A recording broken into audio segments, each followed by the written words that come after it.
वह ठीक मेरे सामने से गुजरी एकदम अचानक। मन में बेचैनी सी हुई। उसने शायद देख लिया था मुझे, लेकिन अनदेखा करके पल भर में बिल्कुल नज़दीक से निकल गई, जैसे अजनबी था मैं उसके लिए। कोई जान-पहचान ही न हो, इस जन्म में मिले ही न हो कभी। मेरा कोई अधिकार भी न था उस पर कि आवाज़ देकर रोक सकूँ और पूछ लूँ कि कैसी हो, क्या चल रहा है आजकल? उसने भी शायद बात करना नाजायज़ समझा हो। शायद इस तरह आमने-सामने से निकलने पर उसे लग रहा हो जैसे कोई गुनाह हो गया हो उससे। आज का दिन उसके लिए बुरा साबित हुआ हो। कहाँ से टकरा गए, क्यों, कैसे देख लिया? यही वो लड़की थी। लड़की पहले थी, अब तो वह महिला थी, शादीशुदा, किसी की पत्नी। लेकिन जब मेरी पहली मुलाकात हुई थी, उस समय वह लड़की थी, एक सुंदर लड़की जो मुझसे मिलने के लिए बहाने तलाशती थी। मुझे देखे बिना उसे चैन न आता था। हम कभी पार्क में, कभी रेस्टोरेंट में, कभी क्लब में, तो कभी सिनेमा हॉल में मिलते। धीरे-धीरे प्यार परवान चढ़ने लगा। प्यार के पंख लगते ही हम दोनों उड़ने लगे, आसमान की सैर करने लगे। जब मौका मिलता मोबाइल पर बातें करते, एक-दूसरे को एसएमएस करते रहते। दोनों दुनिया से बेखबर प्यार में डूबे रहते। बहुत थे उसे देखने वाले, बहुत थे उसके चाहने वाले, लेकिन वह केवल मेरे साथ थी, मेरी थी। वह मुझसे बेइंतहा प्रेम करती थी। देखता तो मैं उसे रहता था, लेकिन मेरे देखने से क्या होता? ताजमहल को हज़ारों लोग देखते हैं। बात तो तब थी जब वह मुझे देखे। कॉलेज शुरू हो चुका था। वह प्रथम वर्ष में थी और मैं द्वितीय वर्ष में। जैसा ही रिवाज चला आया है कॉलेज में, नए छात्रों की खिंचाई करना, उन्हें परेशान करना, अपमानित करना, प्रताड़ित करना। उसे परिचय का नाम देने वाले को पता नहीं था कि बाद में यह कुरीति बनकर गंभीर अपराध का रूप धारण कर लेगी। जब सीनियर छात्रों ने उससे कहा कि वह आई लव यू कहे, तो उसने इनकार कर दिया। लड़कों ने उसे घेर कर शराब पिलाने को कहा, उसने इनकार कर दिया। लड़कों ने कहा कि वह अपनी सलवार या कमीज दोनों में से कोई एक उतार दे, उसने मना कर दिया। सीनियर छात्रों ने इसे अपना अपना अपमान समझा। उसने ने उसके गालों पर तमाचे मारना शुरू कर दिया। फिर तमाचों की चोट से वह तिलमिला उठ कर चीखने लगी। तभी सीनियर लड़के बारी-बारी आते और जोरदार थप्पड़ मारकर हँसते हुए निकल जाते। उसकी आँखों से आँसुओं की धारा बहने लगी। मेरा नंबर भी आया। मैं ठीक उसके सामने था। वह डर, क्रोध, अपमान से थरथरा रही थी। मैं उसके नज़दीक से निकल गया बिना उसे तमाचा मारे। फिर सीनियर छात्रों ने उसे ज़बरदस्ती शराब पिला दी, उसके कपड़े फाड़ने की कोशिश की। वह अपमान व पीड़ा से बिलखती हुई वहीं बैठकर रोने लगी। फिर शराब से उसका सिर भारी होने लगा। उसका चेहरा मेरी नज़रों के सामने घूमा। मैं वापस वहीं पहुँचा जहाँ उसकी रैगिंग हो रही थी। वहाँ कोई नहीं था। वह बेसुध पड़ी थी। मैं उसे अस्पताल ले गया। उसके मोबाइल से उसके घर का नंबर लेकर उन्हें खबर कर दी। उसके पिता शहर के बहुत बड़े बिज़नेसमैन थे। हालत मालूम होने पर उन्होंने पुलिस को खबर की। लड़की के पिता के पास धन, बल, राजनीतिक बल था। उन्होंने कॉलेज की ईंट से ईंट बजा दी। इससे पहले कि लड़कों पर कोई कानूनी कार्रवाई होती, उन्होंने लड़की से अस्पताल में जाकर माफ़ी माँग ली। बात खत्म हो गई। उसके पिता ने मेरा शुक्रिया अदा किया। जब छोटी औकात वाले का शुक्रिया अदा किया जाता है, तो शुक्रिया के रूप में कुछ रुपए दी जाती हैं। वह यह कहकर रख लो कि प्यार से दे रहा हूँ। मेरी मना करने की हिम्मत नहीं हुई, ना चाहते हुए भी लेनी पड़ी। एक करोड़पति आदमी, आलीशान कोठी, गेट पर दरबान, लाइन से खड़ी महंगी चमचमाती गाड़ियाँ। मैं उनके व्यक्तित्व के आगे दब गया था। अगर कॉलेज के लड़कों को उसके पिता की औकात के बारे में पता होता तो भूल कर भी यह गलती नहीं करते। अब सब उसके संबंध बनाने का प्रयास करने लगे, लेकिन उसने मुझे देखा उस नज़र से, जिस नज़र से इस उम्र में हर कोई चाहता है कि उसे देखा जाए। वह मुझे कॉलेज कैंटीन में ले जाती। यदि मैं पहले से किसी दोस्त के साथ बैठा होता, तो वहाँ आकर कहती, एक्सक्यूज़ मी, क्या मैं बैठ सकती हूँ? क्या आप हमें अकेला छोड़ सकते हैं? मेरे दोस्त शर्मिंदा गुस्से से उठकर चले जाते। हेलो, मैं मालिनी।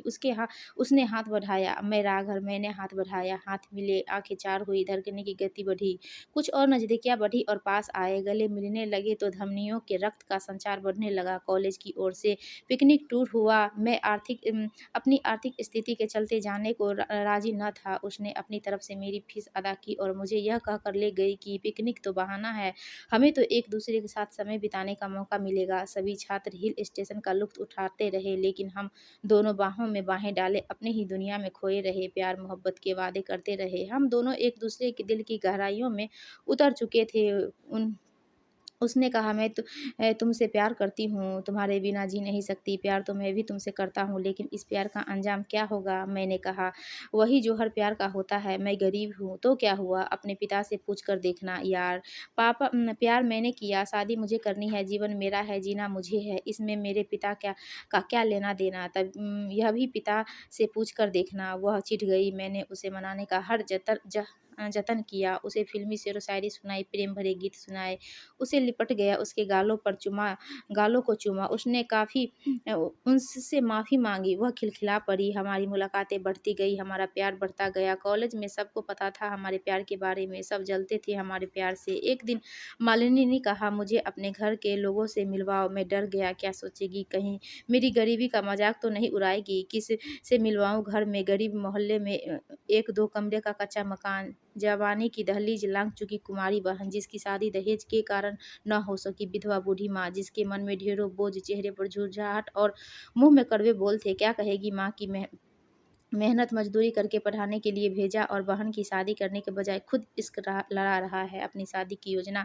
बना रहा है। ख़ैर मालिनी नहीं मानी, मैं उसे घर ले गया। वह बहन से मिली, माँ से मिली, माँ प्यार से बातें हुई, चाय-नाश्ता भी। लेकिन मालिनी के जाने के बाद माँ ने मुझसे कुछ कहा तो नहीं, लेकिन खफ़ा-खफ़ा सी नज़र ज़रूर आई। उनका अनकहा मैं समझ गया। मुझे नौकरी तलाश कर घर चलाना है, मुझे हर हाल में बहन की शादी करनी है, यह मेरा दायित्व है। बाकी सब बाद में। पढ़ाई के साथ-साथ मैं नौकरी के फॉर्म भी भर रहा था, तैयारी भी कर रहा था नौकरी की, लेकिन हर जगह से नाउम्मीदी, असफलता, घर में घुटन-सी होती। पढ़ाई से मन हटने लगा था, लेकिन मेरे हाथ में कुछ न था। मेरे पास एक सीधा रास्ता था कि मालिनी से शादी करके घर जमाई बनकर अपनी गरीबी से मुक्ति पा लेना, लेकिन आत्मसम्मान आड़े आता रहा। मालिनी करोड़पति पिता की इकलौती बेटी थी। वह प्यार के खुमार में महल से झोपड़ी में आने को तैयार थी। वह मुझे झोपड़ी से महल में ले जाने को भी राज़ी थी, लेकिन मेरी समझ में नहीं आ रहा था कि क्या करूँ और क्या न करूँ। मैं कैसे एक कल-कल बहती पावन शुद्ध साफ नदी का रुख मोड़कर अपने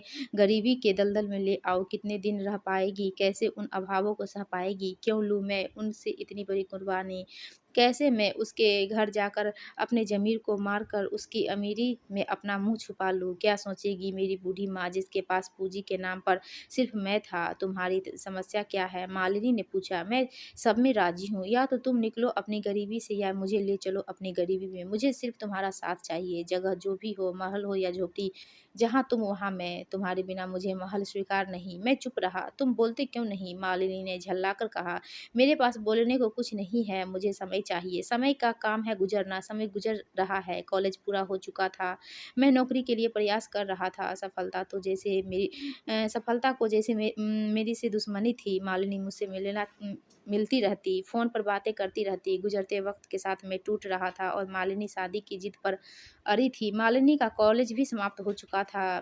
मेरी दुविधा को ख़त्म करने के लिए मालिनी ने अपने पिता से बात की। एक दिन मालिनी ने कहा, पापा ने घर बुलाया है, उन्हें कुछ बात करनी है। मैं उस विशाल कोठी के सामने खड़ा था। मालिनी के पिता बैठे चाय की चुस्कियाँ ले रहे थे। मैं पहुँचा, उन्होंने बैठने को कहा। उन्होंने नौकर को इशारा किया, नौकर फ़ौरन चाय लेकर आ गया। उन्होंने नौकर को जाने को कहा। अब मैं इस विशाल व्यक्तित्व के सामने खौफ़ खाए बैठा था। मुझे डर नहीं था, लेकिन मैं अपनी औकात से वाकिफ़ था। उन्होंने अपनी दो रौबदार आवाज़ में कहा, क्या चाहते हो? जी, कुछ भी तो नहीं। मैंने अकचका कर कहा, मालिनी से शादी करने की हिम्मत है? जी नहीं। घर जमाई बन सकते हो? जी नहीं। फिर आगे क्या सोचा है? मैं चुप रहा। शादी तुम कर नहीं सकते, नौकरी तुम्हें मिल नहीं रही, घर की ज़िम्मेदारियाँ निभाते जीवन गुज़र जाएगा। मेरी बेटी का क्या होगा? उसे मना कर दो। क्यों उसका वक़्त बर्बाद, मेरा मतलब जीवन ख़राब करते हो? मैं फिर चुप रहा। तुम्हारा आत्मविश्वास डगमगा चुका है राघव। चलो एक समझौता करते हैं। सौदा चाहो तो सौदा समझ लो। मैं नज़रें झुकाए शांत बैठा था। एक नज़र मालिनी के पिता की ओर देखता और फिर नज़रें झुका लेता मैं अपने दोस्त की। कंपनी में तुम्हें नौकरी दिलवा सकता हूँ, सुपरवाइज़र की पोस्ट खाली है, अच्छी तनख्वाह है। तुम्हारी बहन की शादी के लिए लोन भी दिलवा सकता हूँ। बदले में तुम्हें मालिनी को छोड़ना होगा। मुझे नौकरी मिल गई, बहन की शादी के लिए पैसा भी। बूढ़ी माँ का बोझ उतर गया। मालिनी ने अपने पिता से पूछा तो उन्होंने उत्तर दिया, उसने अपनी जिम्मेदारी और प्यार में से जिम्मेदारी को चुन लिया है, तुम उसे भूल जाओ। न वो घर जमाई बनकर रहने लायक है और न ही वैसा दामाद जैसा मुझे चाहिए था, पूर्ण समर्पित तुम्हारे प्रति। वह वैसा नहीं है और न ही वह तुम्हें अपनी गरीबी गरीबी में रखने को राजी है। तुम रह भी नहीं पाओगी, वह जानता है। मालिनी मेरे पास आई, उसने अपना गुस्सा मुझ पर उतारा। क्यों किया था प्यार, क्यों किए थे झूठे वादे, तुम फरेबी निकले। मुझे नहीं पता था कि कॉलेज में मुझे थप्पड़ न मारने वाला लड़का, मुझे बेहोशी की हालत में अस्पताल ले जाने वाला वह दिलेर लड़का बेकारी और कर्तव्यों के बोझ में इतना दब जाएगा कि अपने प्यार से बचकर भाग निकलेगा। मैं चुप रहा तो मेरी चुप्पी ने उसे तोड़ दिया। वह कल बहती पवित्र नदी का शुद्ध जल आज मेरे सितम, मेरी चुप्पी से रुक सा गया था, मानो किसी बड़े बांध में बंध कर उसका प्रवाह रुक गया हो। उस उमड़ती घुमड़ती नदी का पानी मटमैला सा हो चुका था। तुमने मेरा सौदा कर दिया, मुझे बेच दिया अपने कर्तव्यों की आड़ में। मुझे कॉलेज की रैगिंग के वे चोट, वे कहे वह अपमान उतना भारी नहीं लगा जितनी तुम्हारी खामोशी। तुम अपनी गरीबी, अपनी जिम्मेदारियों, अपनी बेकारी में अपने प्यार को हार चुके हो। और वह चली गई आज बरसों बाद, जब मालिनी इतने नज़दीक से अचानक गुजरी तो यूँ गुजर गई मानो मैं उसके लिए दुनिया से गुजर गया हूँ, या शायद दुनिया का सबसे गुजरा व्यक्ति था। तभी तो उसने पल भर रुकना, मेरी तरफ देखना भी गवारा न समझा। उसके पीछे उसका पति था, मेरा कॉलेज का दोस्त, रैगिंग मास्टर अमर। मुझे देखकर रुक गया, बोला, अरे राघव, तुम यहाँ कैसे कैसे हो? मैं ठीक हूँ, अपनी कहो। मैंने पूछा। मैं भी ठीक हूँ, पर तुम यहाँ कैसे? अमर ने पूछा। मैं यहाँ खन्ना से मिलने आया हूँ, पॉलिसी के संबंध में, वरना इस बड़े और महंगे होटल में मेरी क्या औकात आने की। वह हंसा। मैं ही खन्ना हूँ, मैंने ही बुलाया है। मैं भौचक्का रह गया। कहा, तुम तो अमर अमर सिंह हो, क्यों मजाक? उसने मेरी बात काट, चलो या चाय पीते हुए बातें करते हैं। मैं एजेंट था, क्लाइंट के पीछे चलना मेरी मजबूरी, मेरी रोजी रोटी थी। अमर ने चाय मंगवाई, मैंने फॉर्म निकाला, मैं उसके बताए अनुसार फॉर्म भरता गया। नॉमिनेशन में मालिनी खन्ना का नाम आते ही पल भर के लिए हाथ रुक गया। उसने हंसते हुए बताया, तुम्हारी चुप्पी से मालिनी कटी पतंग की तरह हो गई थी। मैं भी मध्यम वर्ग का था, मुझे भी पैसा, ऐशो आराम की जिंदगी चाहिए थी। यूँ समझ लो कि वह कटी पतंग मैंने लूट ली। मैं उसके जीवन में आया, उसे प्रेम दिलासा, अपनापन दिया, उसका दिल बहलाया। वह पहले से टूटी हुई थी, मुझसे जल्दी जुड़ गई। उसके पिता ने शर्त रखी कि तुम्हें घर जमाई बनना होगा, अपना सरनेम चेंज करना होगा। मैं जो चाहता था वह मुझे मिल गया। मैं पूरी तरह खन्ना होकर मालिनी और उसके पिता के कहने पर चला। आज मैं खन्ना सेठ हूँ। तभी मालिनी आ गई। उसने मुझे उचटती निगाह से देखा। मैंने उसे देखकर पहलू बदला। उसने कुछ भी पीने से इनकार कर दिया और अमर से पूछा, ये यहाँ कैसे? बहुत दिनों से पॉलिसी लेने के लिए फ़ोन कर रहा था, यह मुझे नहीं पहचान पाया। मैं पहचान गया। मैंने सोचा, चलो दोस्त की मदद हो जाएगी। मालिनी ने व्यंग से कहा, कैसे पहचान पाते? तुमने तो अपनी जाति बदल ली। फिर हंसते हुए कहा, प्रेम तो कोई तुमसे करना सीखे। प्रेम में क्या जाति, क्या धर्म।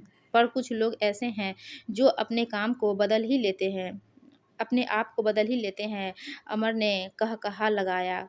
इस कहे में वह अपना अपमान छिपा गया। उसने मुझसे पूछा, राघव, घर में सब कैसे हैं? ठीक है, मेरा मतलब तुम्हारी पत्नी, बच्चे? मैंने अपनी जिम्मेदारी के कारण शादी नहीं की, विधवा बहन के बच्चों का पालन पोषण कर रहा हूँ। सुपरवाइजरी की नौकरी छोड़ दी। वह नौकरी मुझे एहसान लगने लगी थी। किसी का कर्ज, कोई सौदा, फिर एलआईसी में एजेंट बन गया। अब दिन रात ग्राहक तलाशता हूँ। मालिनी की आंखें भर आई, फिर आंसुओं को रोकते हुए कहा, जो लोग जीवन में सही समय पर सही निर्णय नहीं ले पाते, जो लोग जीवन में बड़े फैसले नहीं कर पाते, उनका कुछ नहीं हो सकता। अमर को लगा कि कहीं पुरानी प्रेम फिर से हिलोरे न मारने लगे। उसने उठते हुए कहा, अच्छा राघव, हमें चलना है, चलो मालिनी। राघव अपनी फाइल व कागजात समेटने लगा। अमर और मालिनी बाहर निकल गए। मालिनी यूँ चल रही थी अमर के साथ, मानो अंत में हर नदी का अंजाम ही हो खारे सागर से मिल कर मरना। उसने अपनी नीयत स्वीकार कर ली थी। राघव की एक चुप्पी ने मालिनी के जीवन में ऐसा बांध बना दिया कि उसे फिर से कल करते बहने के लिए किसी अमर रूपी सागर के पनाह लेनी पड़ी, यह जानते हुए कि अमर ने शादी उसकी दौलत की खातिर की थी। दोस्तों, आपको यह कहानी अच्छी लगी तो प्लीज़ वीडियो को लाइक कीजिए और हमारे चैनल को सब्सक्राइब